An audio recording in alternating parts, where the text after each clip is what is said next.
दोस्तों, अक्सर मैं आपको मेरे वीडियो जो है तो उसमें मैं बताता हूँ कि आपके चार्ट पर प्राइस अप या तो नीचे आपके इंडिकेटर की वजह से या तो आपकी जो ट्रेंड लाइन होती है ऐसी ऐसी तो उसकी वजह से ऊपर या तो नीचे नहीं जाता है। ये जो वीडियो है तो उसी के रिगार्डिंग डिटेल में वीडियो है कि आपके चार्ट पर आपने देखना है कि बायर कहाँ पर है और सेलर कहाँ पर है। इसके रिगार्डिंग मैं आपको डीप में प्रैक्टिकल चार्ट पे भी बताने वाला हूँ। और ये सेटअप आज जो है तो ये 18 अगस्त 2023 के दिन ये निफ्टी और बैंक निफ्टी में कहाँ पे बना था और आपके लिए ट्रेड अपॉर्चुनिटी कहाँ पे थी, इसके बारे में मैं आपको डीप में बताने वाला हूँ। लेकिन उसके पहले मैं आपको इस कंसेप्ट के बारे में थोड़ा ब्रीफ कर देता हूँ। थोड़ा आपने क्या करना है कि आपके दिमाग पे भी थोड़ा जोर देना है और खुद को पूछना है कि भाई ये जो प्राइस या तो ऊपर या तो नीचे जाता है ये क्यों जाता है, ये इसके लिए क्या रिस्पॉन्सिबल तुम्हारा ईएमए ट्रेंड लाइन, जो ट्रेंड लाइन फैन है ना वो, तो इसकी वजह से जाता है क्या? बिल्कुल भी नहीं, ये रिस्पॉन्सिबल नहीं है प्राइस ऊपर या तो नीचे जाने के लिए। तो इसके लिए कौन रिस्पॉन्सिबल है? तो इसके लिए रिस्पॉन्सिबल है बायर और सेलर। और बायर और seller nothing but supply and demand. आपके चार्ट पर आपने सिंपल देखना है कि बायर कहाँ पर है और सेलर कहाँ पर है, यानी कि सप्लाई कहाँ पर है और डिमांड कहाँ पर है। तो जब प्राइस उस लेवल पे आएगा तो आपने ट्रेड अपॉर्चुनिटी के बारे में सोचना है।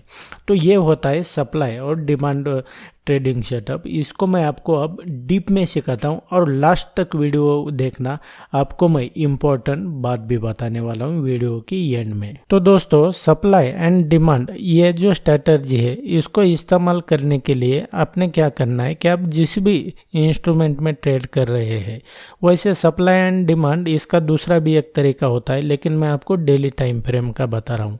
तो आपने क्या करना है, इसको वन डे की टाइम फ्रेम पे जाना है। उसके बाद में आपने क्या करना है कि वन डे पे टाइम फ्रेम पे जाने के बाद आपने प्राइस ने जिस लेवल को टेस्ट नहीं किया है उसको मार्क करना है। तो यहाँ पे अगर देखेंगे आप तो ये 17 तारीख का कैंडल वन डे के टाइम फ्रेम पे, ये उसके पहले का और ये उसके पहले का।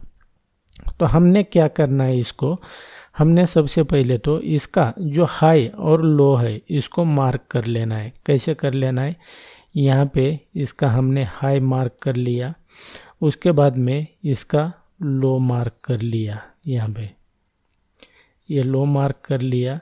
उसके बाद में इसको भी ये हमने यहाँ पे हाई मार्क कर लिया और ये लो मार्क कर लिया। इसको आपने क्या करना है, जब मार्केट ओपन होने से पहले ही ये सब करके रखना है, जिसे हम चार्ट प्रिपरेशन कहते हैं। तो मार्केट ओपन होने के बाद में क्या है कि जो क्लोजिंग प्राइस है कल के डे का, प्रीवियस डे का, तो उसके ऊपर 200-300 पॉइंट या तो नीचे 200-300 पॉइंट ये लेवल मार्क करके रखना है, ताकि अगर गैप अप गैप डाउन भी ओपन हो जाता है तो आपको अचानक से मार्केट में दोबारा लेवल क्या है क्या नहीं देखने की ज़रूरत नहीं पड़ेगी। तो इसको भी हम मार्क कर लेते हैं कि इसको जो है तो अब हमने क्या करना है, 5 मिनट की टाइम फ्रेम पे जाना है। अब यहाँ पर अगर देखेंगे तो जो हमने वन डे की टाइम फ्रेम पे जो लेवल मार्क किए थे तो वो कौन से है, ये वाली, ये वाला और ये वाली और ये एक।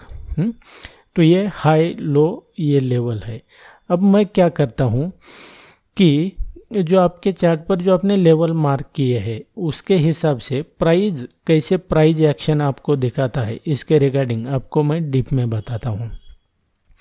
तो मैं अभी लोड करता हूँ जो 18 अगस्त 2023 का, यहाँ पे अगर देखेंगे ये निफ्टी का चार्ट है और ये 18 अगस्त के लिए अभी ये कैंडल लोड होने वाली है। तो मैं इसको अभी लोड कर देता हूँ, फिर उसके बाद में हम देखेंगे कि प्राइस एक्शन क्या होता है।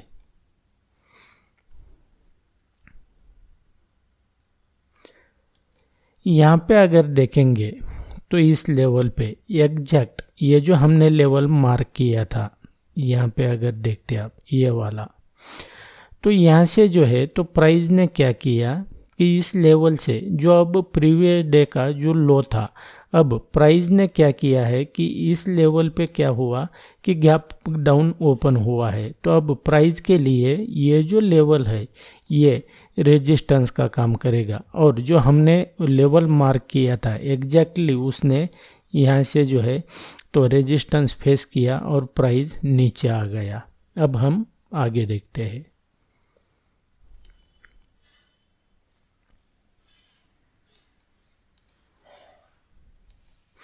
अब यहाँ पे देखेंगे तो यहाँ से जैसे ही प्राइस जो है तो यहाँ से नीचे आ गया, और यहाँ पे अगर देखेंगे तो एक भी कैंडल नीचे क्लोज नहीं हुआ है। एग्जैक्टली जो हमने लेवल मार्क किए थे उसी लेवल से यहाँ पे अगर देखेंगे तो सपोर्ट ले लिया है।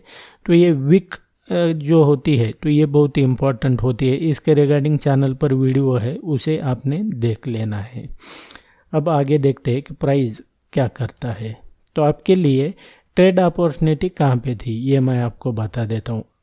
तो हम जैसे ही यहाँ से अपने प्राइस एक्शन आपको थोड़ा समझ में आना चाहिए, तो आप यहाँ पे क्या कर सकते थे, इस लेवल पे जो है इस लेवल पे तो आप यहाँ पे एंट्री कर सकते थे, लॉन्ग एंट्री। उसके बाद में हम लोड करता हूँ मैं कैंडल, और यहाँ पे अगर देखते हैं तो प्राइस जो है तो यहाँ से इसने सपोर्ट फेस किया। अभी यहाँ पे अगर देखेंगे दोबारा प्राइस इस लेवल पे आया, लेकिन सिंगल कैंडल भी नीचे इस लेवल जो हमने मार्क किया है ये वाला, तो इसके नीचे क्लोज नहीं हो रहा है। इट मीन्स क्या है कि इस लेवल पे बायर है, वो मैं आपको बाद में दिखाता हूँ। आप अगर जैसे ही यहाँ पे अगर देखते हैं तो उसके बाद में प्राइस एक्शन क्या होता है, तो सिंगल कैंडल भी आपको नीचे नहीं जाता दिख रहा होगा आपको जाता हुआ। अब यहाँ पे मैं आपको बता देता हूँ कि इस लेवल पे जो है तो यहाँ से प्राइस नीचे जाएगा। तो ये क्यों जाता है, इसके लिए जो है तो आपको डीप में अगर सीखना है तो आपको कोर्स में आना पड़ेगा, लेकिन यहाँ से प्राइस नीचे जाएगा। एंड यहाँ पे देखेंगे तो इस लेवल पे ये प्राइस यहाँ से रिवर्स हो गया। क्यों हो गया ऐसा, तो ये इसके लिए आपको थोड़ा प्राइस एक्शन का नॉलेज होना चाहिए। तो लोड करता हूँ मैं अब कैंडल आगे की। दोबारा यहाँ पे अगर देखते प्राइस ऊपर चला गया, और ये फाइनली प्राइस जो है तो ये अब नीचे आएगा, और ये जो अभी प्रीवियस डे का जो लो था, लो का जो सपोर्ट था, तो ये अब दोबारा सपोर्ट का काम करेगा। यहाँ पे अगर देखते आप तो यहाँ से दोबारा प्राइस ने यहाँ से सपोर्ट ले लिया और प्राइस ऊपर चला गया, एंड फाइनली यहाँ से ये ब्रेकआउट हो गया। यहाँ पे अगर देखते हैं तो ये ब्रेकआउट वगैरह क्यों होता है, ब्रेकआउट होने के बाद में क्या होता है, ये आपको अगर जानना है तो आपको थोड़ा डीप में नॉलेज होना चाहिए। उसके बाद में प्राइस अगर देखते हैं तो ये ऊपर गया, अब यहाँ से प्राइस जो है तो ये नीचे आने वाला है। ये क्यों आता है, क्या आता है, इसको मैं आपको डीप में मेरे कोर्स में बताता हूँ, इसको आपने ध्यान में रखना है। तो यहाँ पे देखेंगे तो प्राइस फिर यहाँ से जो है तो कैसे रिवर्स हो गया, और फाइनली जो है तो मार्केट क्लोज हो जाता है, यहाँ पे क्लोज हो गया। तो हम देखते हैं कि जो हमने लेवल मार्क किए उसके ऊपर इसने कैसे यहाँ पे रिएक्ट किया है। तो आपके लिए ट्रेड अपॉर्चुनिटी कहाँ पर थी, आप जो है तो ये जो लेवल है इस लेवल पे आप शॉर्ट एंट्री कर सकते थे। उसके बाद में आप इस लेवल पे लॉन्ग एंट्री कर सकते थे, या तो आप ये अपॉर्चुनिटी आपसे मिस हो गई है तो आप रिटेस्ट के लिए इस लेवल पे आप एंट्री कर सकते थे। उसके बाद में ये दोनों एंट्री अगर आपसे मिस हो गई है, ये वाली ये तो आप इस लेवल पे फाइनली लॉन्ग एंट्री कर सकते थे। और यहाँ से रिटर्न क्यों आया है ये अगर जानना है तो आपको कोर्स को ज्वाइन करना पड़ेगा, और ये होता है सप्लाई और demand. And that's it guys in this video. ये बात अलग है कि आपको तो ये मैंने बता दिया कि सप्लाई और डिमांड ये लेवल कैसे आइडेंटिफाई करने हैं और ट्रेड कैसे लेना है। लेकिन जब प्राइस उस लेवल पे आता है तो आपको लॉन्ग जाना है या शॉर्ट जाना है, ये कैसे तय करेंगे? तो उसके लिए आपको प्राइस एक्शन के बारे में डीप में पता होना चाहिए।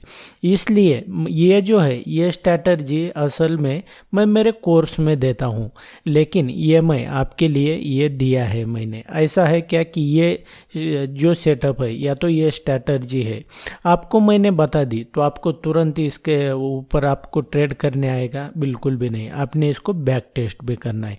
और एकलौती ये स्ट्रैटेजी मेरे फेवरेट सेटअप नहीं है। इसके अलावा मेरे कोर्स में मैं आपको 12 हाई प्रोबेबिलिटी स्ट्रैटेजी देता हूँ।